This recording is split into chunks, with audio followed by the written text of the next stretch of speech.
कल्याणमध्ये सुरक्षा रक्षकाला मारहाण करण्यात आली आहे। पार्किंगच्या वादातून कार चालकाकडून ही मारहाण करण्यात आलेली आहे।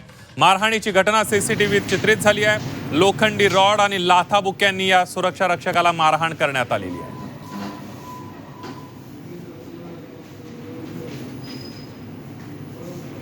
आपण बघतोय कल्याणमध्ये सुरक्षा रक्षकाला मारहाण करण्यात आलेली आहे। पार्किंगच्या वादातून कार चालकाकडून ही मारहाण करण्यात आली आहे।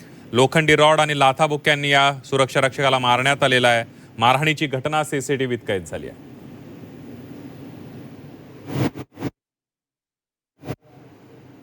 एक व्यक्ती त्याची 4 व्हीलर घेऊन पार्किंगच्या आतमध्ये येऊन पार्क केली आणि मी त्याला सांगितलं की गाडी आपल्या ॲम्ब्युलन्स जाण्या येण्यासाठी जागा नसते, त्याच्यामुळे पार्किंग लॉटमधून बाहेर काढून गाडी पार्क करतो। तो मला म्हटला की तुम्ही पार्क करा।